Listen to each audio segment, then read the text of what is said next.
Okay, so just a few things I want to touch on. If you saw my series Appledore, I gave a few examples of subliminal manipulation, which to all intents and purposes seems primarily to be geared towards opening stargates within the third eye, to create realities in the favour of the elite.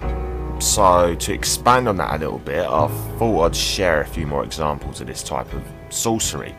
And it's called sorcery because they're using the source to achieve it. First of all, Dusk Till Dawn. Now, you can argue that Tarantino called it that because the bar with all the vampires in it is open dusk till dawn, and therefore it is aptly titled Dusk Till Dawn. Okay, fair enough, but if you peel away the veneer, there's something else going on here, and here's why. Dusk Till Dawn seems to be a reference to the new Ion of Horus, so from darkness into the light, in other words, the Golden Dawn. Throughout the film, you've got this bizarre underlying reptilian theme. It's mainly subtextual, but at the same time, you can't really miss it. You've got the brothers Seth and Richie Gecko, Gecko being the key word there, dressed in the Saturnian black. Seth is the Egyptian Satan, aka Saturn, and Richie, or Richard, can be abbreviated as Dick.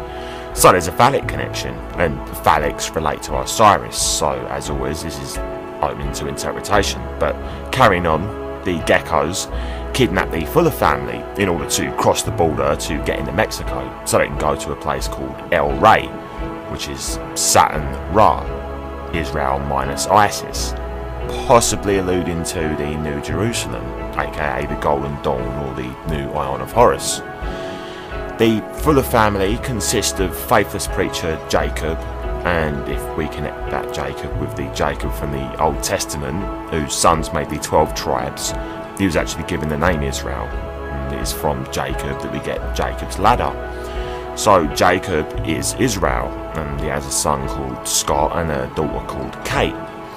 Interestingly, Kate is played by Juliette Lewis, who is the daughter of Jeffrey Lewis, who played Mike Ryerson in Salem's Lot. Now, if you watched Appledore, you'll know that Salem's Lot refers to the New Jerusalem, or the Golden Dawn, or Ion of Horus. Before they can go to El Rey, they first have to stop at the Titty Twister. Why? Because if you want to go to El Rey, you need to go through the Spiraling Vortex, or the Chief Cornerstone. Inside the Titty Twister, the walls are adorned with the male aspect of the Freemasonic compass. Now, the Freemasonic compass means a lot of things, and if you've seen Marco Rodin's work, then you'll know that it has a lot to do with the number 9. But it is also the seal of Saturn. Another symbol inside the bar is this, the swirling cube, which is a variation of the swastika, or the swirling Xbox. There are various different Aztec symbols and artifacts, and a whole lot of serpent symbolism. At one point we see 3 lines on the wall. The 3 lines are a Taoist symbol for the maximum state of higher consciousness. You can see here the 3 solid lines at the top of the Yin-Yang, which in I Ching, I being the 9th letter in the alphabet, represent from the top down heaven, humanity and earth. Unbroken they are yang, unbroken they are yin. I Ching works in a system of 64, and this is because in binary each number is double its last value, so 1, 2, 4, 8, 16, 32, 64. At this level, binary appears to be dualistic, but the duality is an illusion, as all things work in threes. Numerologically, 1, 2, 4, 8, 16, 32, 64 becomes 1, 2, 4, 8, 7, 5, 1. And this pattern of the 1, 2, 4, 8, 7, 5, 1, 2, 4, 8, 7, 5, 1 continues infinitely in binary. However, if we add 1 and 2, we get 3. Add the 2 and the 4, we get 6. Add the 4 to the 8, we get 12, which is 3. Add the 8 to the 7, and we get 15, which is 6. And the 7 to the 5 would give us 12, which is 3. So throughout the 1, 2, 4, 8, 7, 5, there is an ongoing and infinite pattern of 3, 6, 3, 6, 3, 6. The 3 and the 6 are the yin and the yang, and since 3 add 6 is 9, the equilibrium, or middle pillar, between the yin and the yang is 9, meaning the duality is in reality a trinity. So we have, for instance, the trinity of Osiris, Isis and Horus. Then there's the Kabbalistic tree of life with its 3 pillars, the 3 pillars on the Freemasonic checkerboard, the Enron logo, the Dell logo, and notice that the Dell logo is square shaped because the Xbox is the spiraling vortex of duality, the black and the white, but the controlling force, the 9, is the third aspect, the 0 point opened by the chief cornerstone.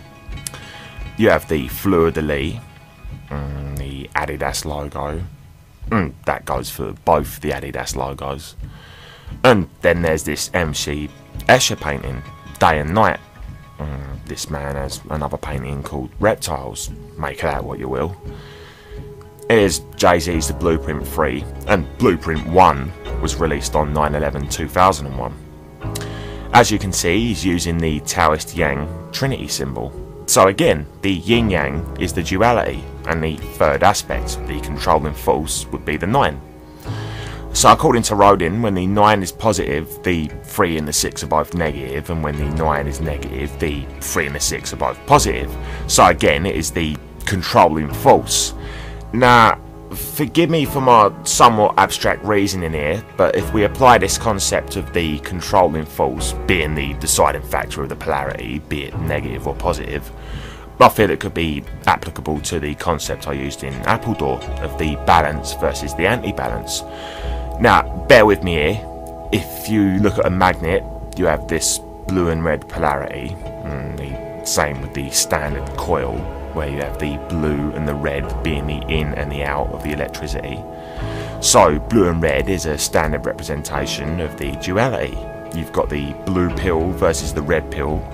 In Freemasonry you have the blue lodge and the red lodge. There are blue and red sine waves.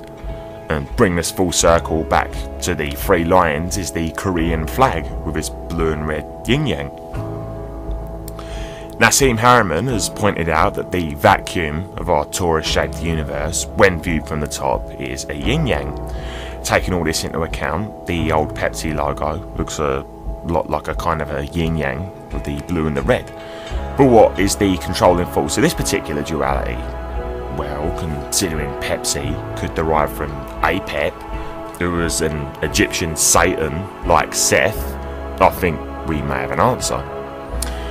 So we have the 3 broken lines of yin, perhaps balanced out by these male yang representing upward triangles, which also represent the element of fire, and Shiva, who is Saturn. The blue and the red are also seen at the entrance of the Titty Twister.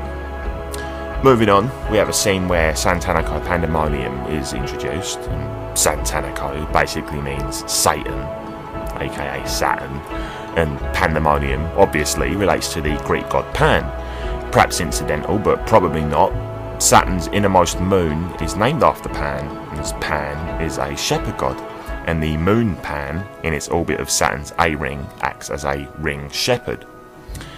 Santanico Pandemonium appears to be the head vampire, so it is a matriarchal structure. She emerges, covered in Aztec serpent symbolism, with a giant snake, which is something Britney Spears once did while singing I'm a Slave for You. She comes down the pyramid-shaped steps and performs a hypnotic dance to glamour the onlookers.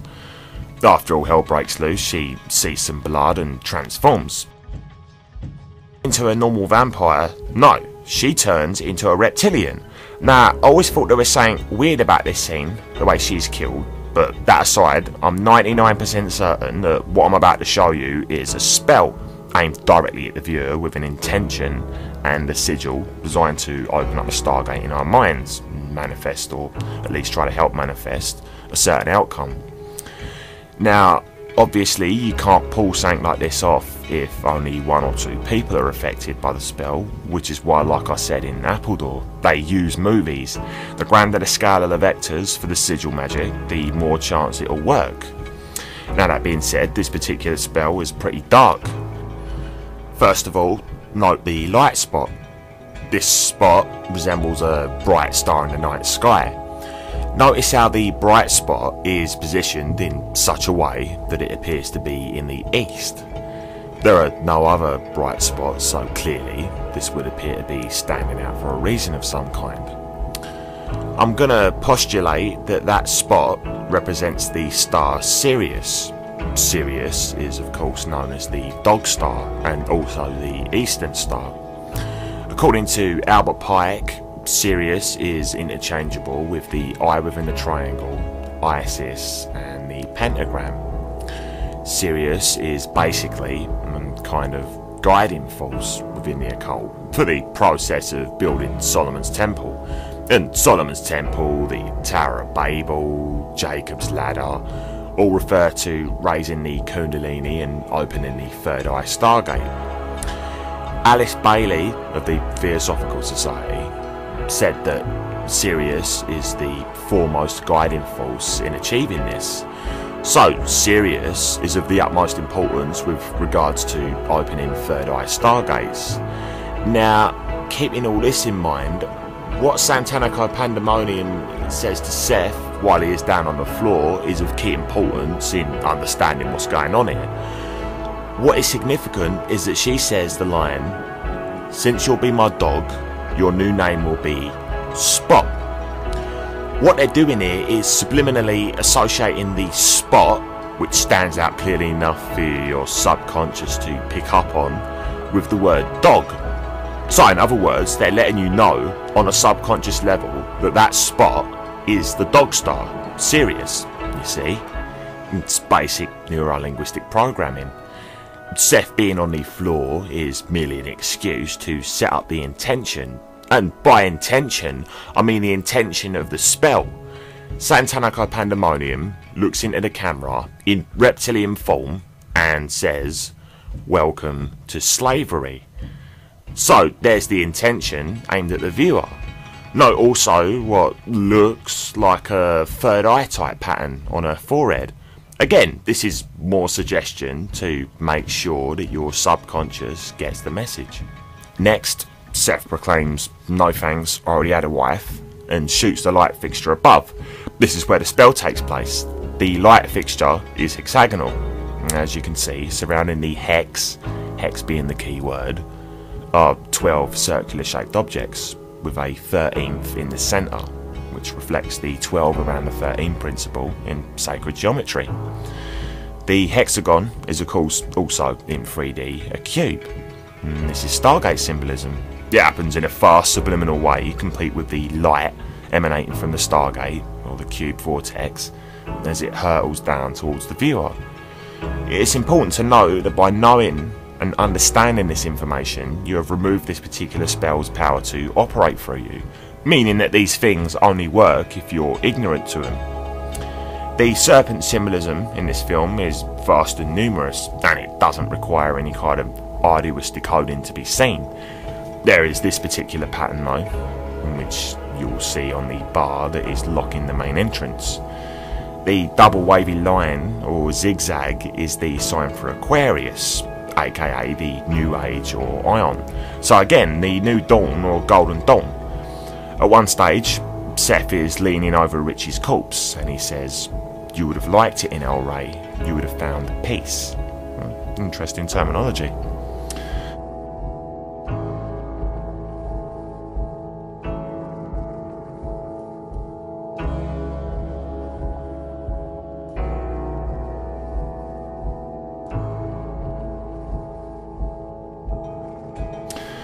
At the end of the film, we see a small pyramid-style structure surrounded by tyres. Now, it's hard to tell exactly how many, but it's likely to be 12. And there is an image on the small pyramid of what appears to be a goddess of some kind, in which case it is probably a moon goddess. The moon is shown during the film at full perigee, and the sole survivors are Seth, which is Saturn, and Kate. Kate is possibly an abbreviation of Hecate, the moon goddess. The camera pans out and it is revealed that the titty twister is on top of a pyramid or ziggurat. So my associating the twister with a vortex, which is synonymous with the chief cornerstone, is not so much of a stretch as it may seem. Now, at one stage in the film, a vampire is seen sporting a cap with the chief cornerstone featuring brand Caterpillar. Now, excuse my conjecture, but the word caterpillar could be a reference to the pillar of Hecate, otherwise known as the Hectarian. This pillar features the triple goddess in her three manifestations: the maiden, which means the virgin, the mother, and the crone. The name Kate literally means virginal, so it would appear that the character of Kate was the embodiment of the maiden. Whatever the case may be, I think someone is trying to tell you something here. Moving swiftly along, Cheech Marin has three separate roles in the film.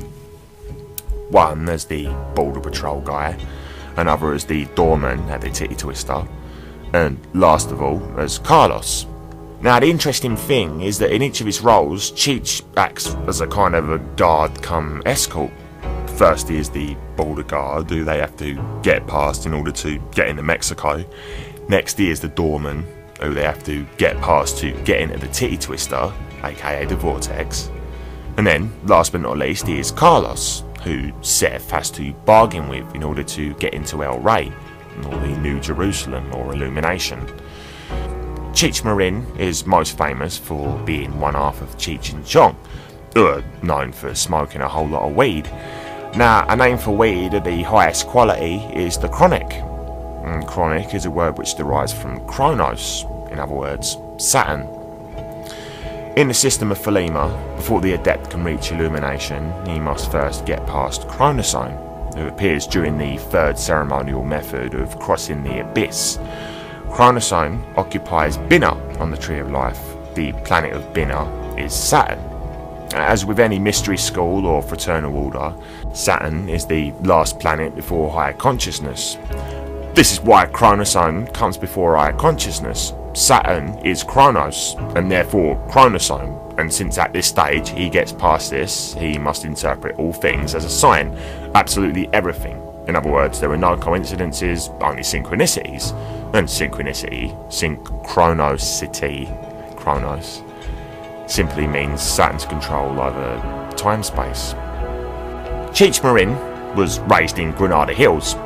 In early English, pomegranates, which mean seeded apple, were known as apple of Granada. This may have been after a confusion between the Latin granatus and the Spanish city of Granada. Nonetheless, pomegranates are a symbol of fertility and union, and can be seen behind the High Priestess on the veil. Once lifted, this veil leads to the Rainbow Bridge, in other words, illumination. On a final note, Dusk Till Dawn was released on January 19th, 1996, so that's 1/1996, which encodes 9/11. Not to mention the fact that George Clooney picked up a Saturn Award for his role in the film as Seth.